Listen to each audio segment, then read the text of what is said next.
Assalamualaikum.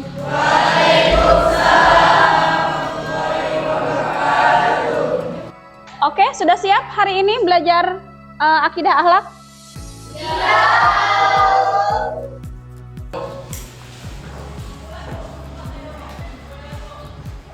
Bismillahirrahmanirrahim. Hari ini tanggal berapa Kak Sisi? 15 Mei 2025. Oke, bagaimana kabar hari ini? Alhamdulillah, luar biasa. Tepuk tangan buat kita semua. Oke, sebelumnya Ibu mau memperkenalkan diri dulu karena kaitannya pada hari ini Ibu sedang melaksanakan kegiatan UKIN PPG 2025. Bismillahirrahmanirrahim. Assalamualaikum warahmatullahi wabarakatuh. Perkenalkan, nama saya Firda Rizkia, guru mata pelajaran Akidah Akhlak di MA Syekh Mansur, Kalahang, Cimanuk, Pandeglang. Sekaligus sebagai mahasiswa PPG dalam jabatan batch 1 tahun 2025 di IAIN Palangkaraya dengan NIM 254 267 30160 dan nomor peserta 088411008147. Pada hari ini, hari Kamis, saya akan melaksanakan uji kinerja praktek pembelajaran di kelas 11 dengan materi kematian dan alam barzah. Mari kita simak prosesnya seperti apa. Tepuk tangan untuk kita semua. Oke, untuk hari ini bagaimana kabarnya? Alhamdulillah, luar biasa. Setelah menanyakan kabarnya baik, mudah-mudahan tidak ada yang sedang putus cinta, jadi perasaannya galau, akhirnya belajarnya nggak semangat, tapi harus semangat setiap harinya. Boleh dibantu untuk doa, Kak Yoga? Siap.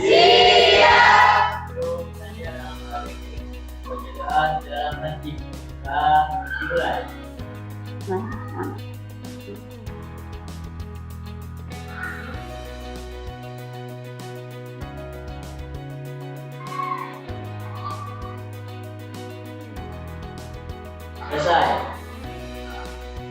Terima kasih. Boleh minta untuk berdiri, kita nyanyikan lagu wajib nasional dibantu oleh Kak Sisi. Kak Sisi? Iya.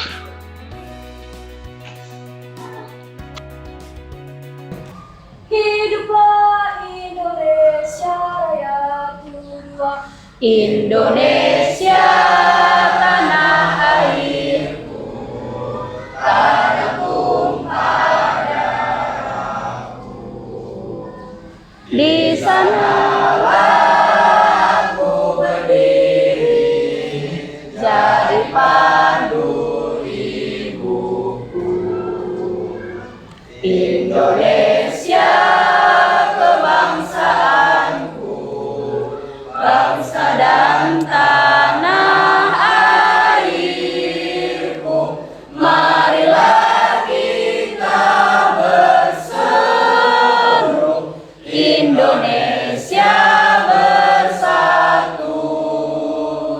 Hiduplah tanahku, hiduplah negeriku, bangsaku, rakyatku semuanya. Bangunlah jiwanya, bangunlah badannya untuk Indonesia Raya. Indonesia Raya, merdeka, merdeka, tanahku, negeriku yang ku cinta. Indonesia Raya, merdeka, merdeka, hiduplah Indonesia Raya. Indonesia Raya, merdeka, merdeka, tanahku, negeriku yang ku cinta. Indonesia Raya, merdeka, merdeka, hiduplah Indonesia kasih Kak Sisi. Oke, silakan duduk kembali. Kelihatannya sih full nih kelasnya. Mudah-mudahan yang bisa masuk hari ini Allah limpahkan keberkahan untuk menuntut ilmunya. Oke, kita lihat absen hari ini. Sepertinya Heru ya, nggak masuk hari ini ya? Ada keterangan nggak? Herul Umam sama Heru, 2 Heru nggak masuk hari ini. Yang lainnya masuk, alhamdulillah, dipertahankan supaya belajarnya juga lebih semangat lagi. Sebelumnya, di materi sebelumnya kita sudah bahas tentang yang namanya kematian. Masih ingat kematian? Kematian dan alam barzah. Kalau di pertemuan sebelumnya kita sudah bahas tentang kematian, di pertemuan kali ini Ibu akan mengulang lagi tentang kematian dan alam barzah. Bila kematian yang seperti apa sih yang menurut kamu baik? Mati dalam kondisi apa? Sedang sholat, oke. Mustika lagi hamil, masuknya ke syahid. Oke, terima kasih untuk Bila dan Mustika. Seperti yang sama-sama kita tahu, boleh lihat ke depan, ke layar di depan. Ibu sudah mempersiapkan modul ajar untuk hari ini. Kita lihat di slide yang pertama. Oke. Jadi kematian dan alam barzah ini masuk ke bab 8, betul? Nah, kalau sebelumnya kita sudah bahas tentang kematiannya. Nah, di sini ada tujuan pembelajaran. Tujuan pembelajaran pada hari ini agar siswa mampu menganalisis fakta sosial tentang kematian, membedakan apa itu husnul khotimah dan apa itu su'ul khotimah. Seperti yang kita sama-sama tahu nih, kita pasti mengharapkan kematian yang husnul khotimah seperti yang tadi disebutkan oleh teman-teman. Ada yang katanya, Bu, kalau matinya dalam kondisi sedang sholat gitu ya, jadi kesannya baik. Kalau meninggalnya atau matinya dalam kondisi sedang mengandung gitu ya, itu sudah sama dengan syahid. Nah, di sini juga dijelaskan bahwa membedakan kematian husnul khotimah dan su'ul khotimah, memahami keadaan manusia yang nantinya akan berada di alam barzah. Jadi 2 poin ya. Ada kematian itu bahasannya 2 poin, 1 husnul khotimah, yang kedua su'ul khotimah. Berikutnya ada yang disebut dengan alam barzah. Next, lihat. Berikutnya, di depan ada peta konsep. Jadi seseorang yang meninggal dunia itu akan dihadapkan pada 2 pilihan, tergantung dari kita nih, amalan kita semasa hidup. Ketika seseorang amalannya baik, Ibu yakin dia akan husnul khotimah. Tapi tidak jarang juga orang-orang yang dalam kondisi hidupnya dia tidak memanfaatkan waktu untuk melaksanakan ibadah. Makanya biasanya akhir kematiannya tuh jadi menyedihkan atau disebut dalam kondisi su'ul khotimah. Nah, di bawah ada alam barzah. Alam barzah itu kita lebih mengenal dengan kalimat alam kubur. Setelah seseorang dipastikan meninggal dunia, dia dikubur gitu ya, dia akan berada dalam kondisi alam barzah, alam kubur. Siap berada di alam kubur? Siap berada di alam kubur? Siap. Kalau jawabannya siap, bekalnya juga harus betul-betul disiapkan. Semoga Allah mewafatkan kita dalam kondisi husnul khotimah. Amin ya rabbal alamin. Nah, nanti setelah ada di alam barzah nih, alam kubur, kita juga akan dihadapkan pada 2 pilihan lagi. Tergantung dari amal ibadah kita. Seseorang akan meninggal dan ketika di alam barzah itu dia akan dapat nikmat kubur ketika dia husnul khotimah, tapi dia akan dapat siksa kubur ketika dia dalam kondisi su'ul khotimah. Pilihannya ada di siapa? Ada pada diri kita. Kita mau pilih yang mana nih? Mau pilih yang enak apa mau pilih yang buruk? Kalau kalian ditanya mau pilih hotel bintang 5 atau mau di emperan, pilihnya yang mana? Hotel. Enak ya? Nanti juga kalau kita diwafatkan dalam kondisi husnul khotimah dan Allah takdirkan untuk nikmat kubur, adem. Kalau AC 2 PK itu standar. Ini lebih dari itu. nyaman, adem, nggak ada sumpek sama sekali. Tapi sebaliknya, ketika seseorang diwafatkan dalam kondisi su'ul khotimah, dia akan dapat siksa kubur. Jadi siksa kubur itu seperti yang pernah kita lihat di tontonan YouTube, televisi, dan lain sebagainya, media sosial bahkan, atau ketika kita mendengarkan ceramah gitu ya, bagaimana kondisi seseorang yang dalam kondisi siksa kubur, kalau mau diceritakan itu pedih, menyeramkan ya. Jadi ini peta konsepnya, ini yang akan dibahas dalam materi hari ini. Next, boleh lihat. Nah, ada brainstorming. Brainstorming itu adalah pertanyaan yang memantik untuk kalian nih, bisa menarik. Pertanyaan pertama, boleh dibacakan Kak Randy?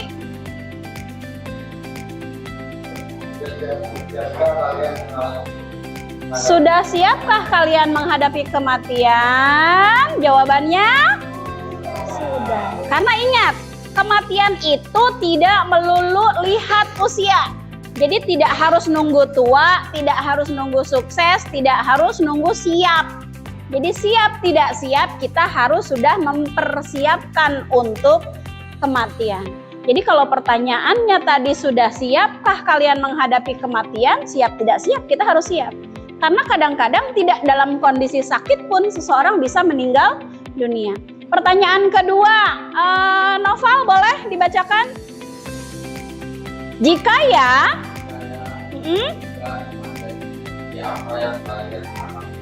terus kalau ibu tanya, kamu nanti maunya matinya dalam kondisi apa, Noval? Husnul khotimah. Misalkan sedang dalam kondisi melakukan kegiatan-kegiatan yang positif. Lagi sedekah, tiba-tiba Allah cabut nyawanya, bagus nggak? Lagi tolabul ilmu, lagi belajar, lagi ngaji, Allah cabut nyawanya, bagus atau tidak?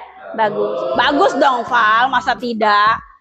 Oke, lanjut yang ketiga. Boleh dibaca Eva? Kelihatan nggak Eva?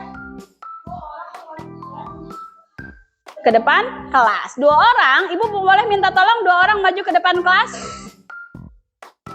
1 sisi, 2 yoga.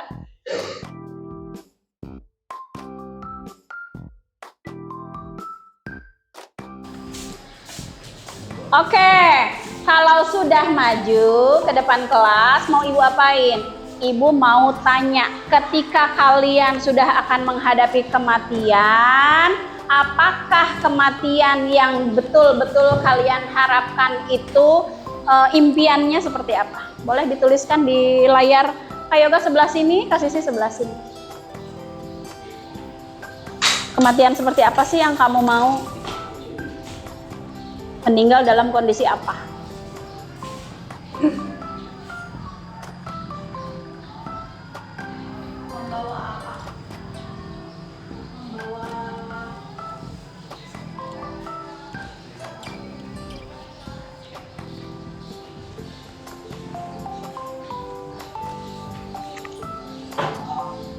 Meninggal dalam kondisi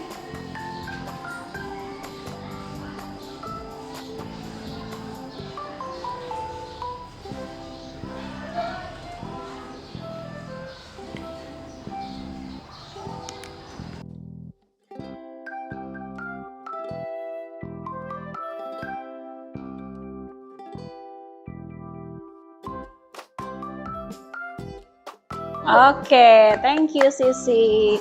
Yang pertama nih, meninggal dalam kondisi husnul khotimah dan membawa amal baik. Amal baik sama nggak sih dengan iman? Sama nggak? Seseorang yang beriman otomatis amalannya baik gitu ya. Jadi kita harus betul-betul mempersiapkan. Jawaban yang kedua, meninggal dalam kondisi beribadah. Jadi saat ibadah nih kepada Allah Subhanahu wa taala, contohnya mungkin sholat. Yang kedua katanya meninggal dalam keadaan sudah mempunyai bekal amal perbuatan yang baik. Oke, terima kasih.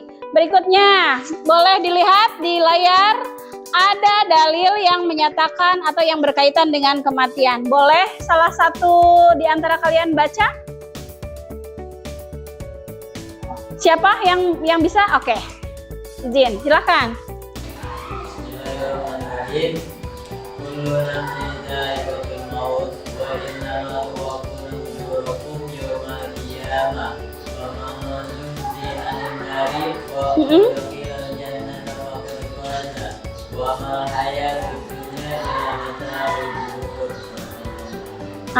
Terima kasih Kak Yoga. Apa katanya? Artinya setiap yang bernyawa itu akan merasakan mati. Hanya pada kiamat sajalah diberikan dengan sempurna balasanmu. Siapa yang dijauhkan dari neraka dan dimasukkan ke dalam surga, sesungguhnya dia memperoleh kemenangan. Kehidupan dunia hanyalah kesenangan dan yang memperdaya. Di dalam Quran surat Al-Imran ayat 185 ini sudah jelas, kullu nafsin dha'iqatul maut. Jadi sesungguhnya yang hidup itu pasti akan bertemu dengan yang namanya kematian.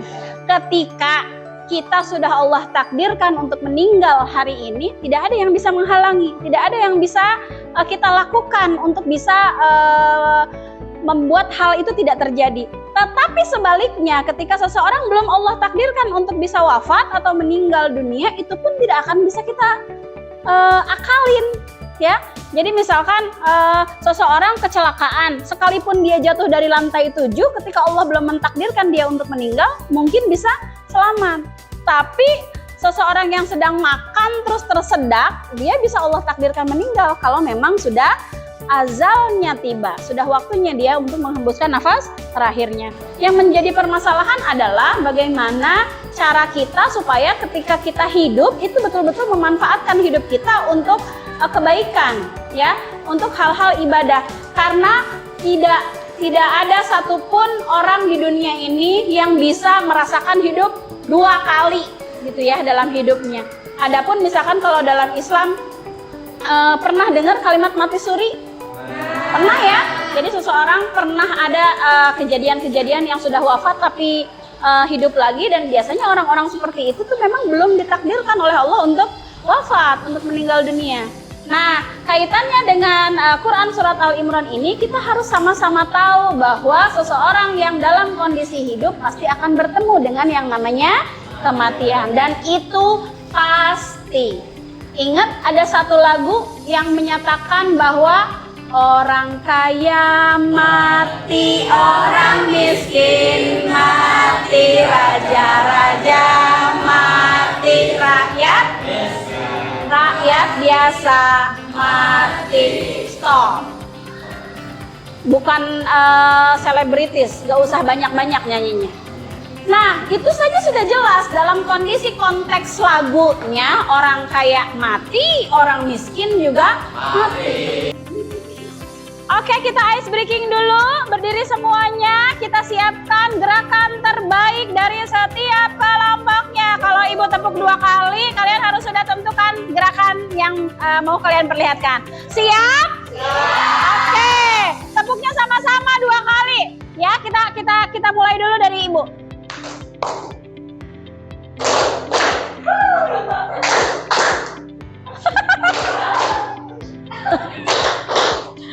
Oke, thank you.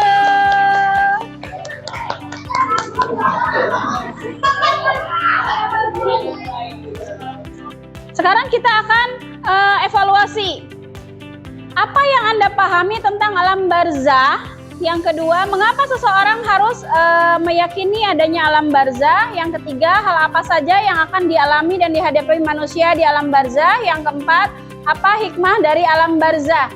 Ibu akan membagikan kelompok seperti biasa. Sudah disusun kelompoknya, ada kelompok 1, kelompok 2, 3, dan 4.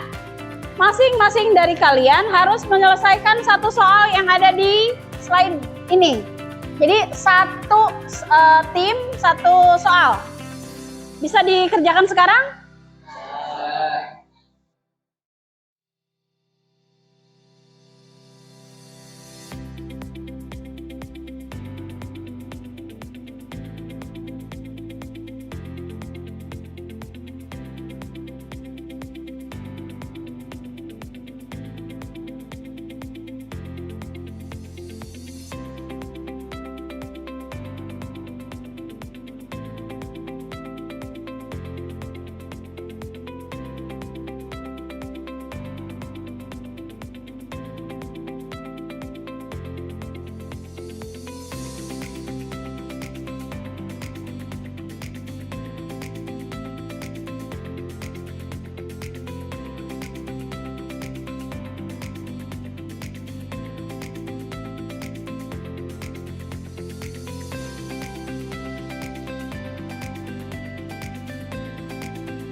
Boleh diisi di sini.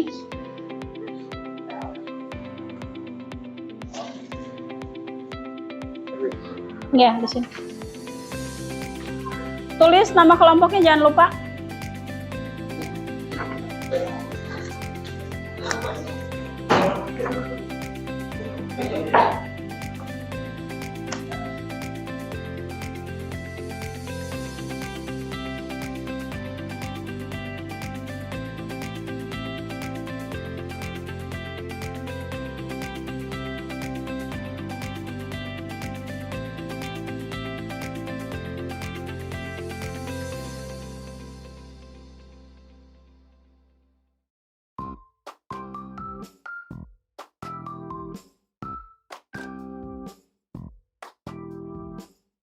Berikutnya kita akan lihat di layar, ada kesimpulan, alam barzah adalah alam antara kematian di dunia dan kebangkitan di akhirat. Di alam ini ruh manusia akan merasakan balasan atas amal perbuatan selama di dunia, baik berupa kenikmatan atau siksa. Alam barzah juga merupakan tempat persinggahan sementara sebelum manusia dibangkitkan untuk menghadap Allah di hari kiamat. Jadi kalau misalkan kita setelah wafat, kita akan ditempatkan di alam barzah tergantung dengan amalannya masing-masing. Seseorang yang amalannya baik, yang dalam hidupnya memanfaatkan waktu dan kesempatan itu untuk melakukan amal-amal ibadah, insya Allah akan dapat nikmat kubur nih.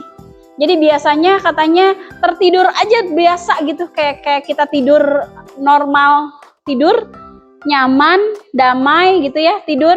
Tapi beda halnya dengan seseorang yang semasa hidupnya melakukan dosa, melakukan perbuatan-perbuatan yang dilarang bahkan dalam Al-Quran. Itu akan menghadapi kondisi yang disebut dengan siksa kubur. Nah, sampai kapan siksa kubur ini akan berakhir? Sampai hari kiamat. Ketika hari kiamat dibangkitkan kita semua dengan pilihan kita masing-masing. Seseorang yang baik dalam hal ibadahnya akan masuk ke surganya Allah, amin. Dan seseorang yang perbuatannya buruk atau lebih banyak dosanya, itu otomatis masuknya ke neraka. Jadi pilihan itu ada pada diri kita. Kita akan wafat dengan cara seperti apa, kita akan memilih untuk akhir seperti apa, itu ada pada diri kita. Kita sama-sama berdoa, mudah-mudahan Allah wafatkan kita dalam kondisi husnul khotimah,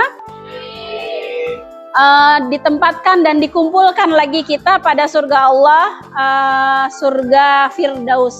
Amin ya Rabbal Alamin. Oke, untuk hari ini materinya selesai. Apakah ada pertanyaan dari kelompok 1, 2, 3, dan 4? Boleh angkat tangannya. Bu, mau nanya? Boleh?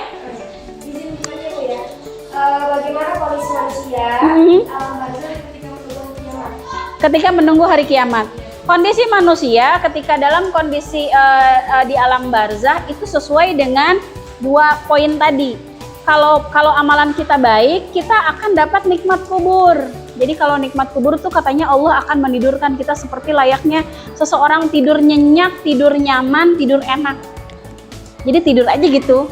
Tapi beda halnya dengan seseorang yang wafat dalam kondisi sul khotimah. Dia akan dapatnya bukan nikmat kubur, tapi siksa kubur. Sampai kapan? Sampai hari kiamat. Setelah hari kiamat baru kita akan dibangkitkan oleh Allah.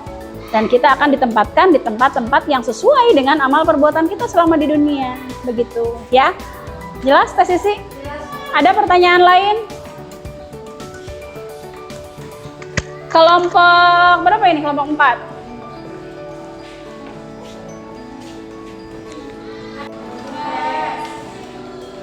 Kelompok 2. Gue ingin bertanya, apa yang terjadi jika misalnya seseorang bunuh diri, dirinya tuh ada malam Husnul khotimah atau tidak? Karena di sini ada ciri-ciri seseorang yang wafat dalam kondisi husnul khotimah. Salah satunya adalah meninggal di malam dan hari Jumat. Ini niatnya bunuh diri tapi malam Jumat. Mungkin harapannya sih biar husnul khotimah gitu ya. Tapi perlu diketahui bersama bahwa seseorang yang melakukan bunuh diri itu dia sudah mengakhiri hidupnya tidak sesuai dengan qadarullahnya, tidak sesuai dengan takdirnya. Makanya seseorang yang bunuh diri itu nanti di akhiratnya dia tidak akan pernah menemukan ketenangan. Jadi nggak masuk ke nikmat kubur nanti, masuknya ke siksa kubur. Karena kesalahan utamanya adalah bunuh diri. Walaupun bunuh dirinya dilakukan di malam Jumat, tidak menjadi ciri dia masuk atau disebut dengan husnul khotimah. Setelah menyimak materi ini, boleh lihat ke depan materi tentang kematian dan alam barzah. Coba kalian berikan reaksi dengan menggambarkan 2 reaksi. Kalau kalian paham dan senang materi ini, buat love. Tapi kalau tidak suka atau kurang bisa memahami materi ini, tinggal ditulis silang. Reaksinya boleh ditulis di depan. Kelompok 1 mau diwakili oleh siapa? Silahkan tuliskan.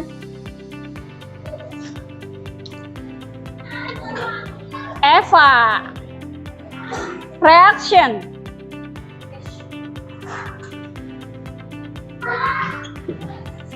Di sebelah sini kalau mau. Ya, boleh. Reaksi kelompok kamu tentang materi hari ini. Thank you, Eva. Kelompok 2 diwakili oleh siapa? Randy, boleh maju ke depan, Ren.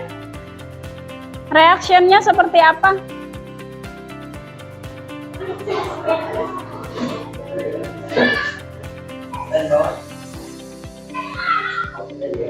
Sempurna. Thank you, Randy. Kelompok 3 diwakili oleh siapa? Noval, boleh? Oke, thank you, Noval. Kelompok terakhir, kelompok 4, boleh diwakili oleh Sisi. Yang gede sih. Wah. Oke, thank you Sisi. Terima kasih. Quotes hari ini, kematian itu dekat, bahkan sangat dekat. Tak ada seorang pun yang tahu kapan ia akan menghampiri kita. Dan ketika waktu itu telah tiba, tak seorang pun yang bisa menghindarinya. Jadi, persiapkan untuk kita menghadapi kematian yang indah untuk kita semua. Kematian yang betul-betul diharapkan dan jadi impian semua orang, tidak lain dan tidak bukan, yaitu kematian dalam kondisi husnul khotimah. Terima kasih untuk hari ini. Tepuk tangan untuk kita semua.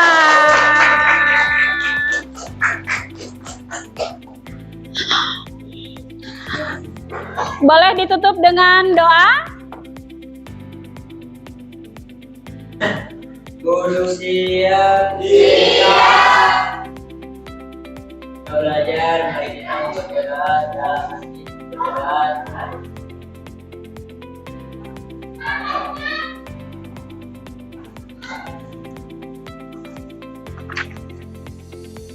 Sudah selesai.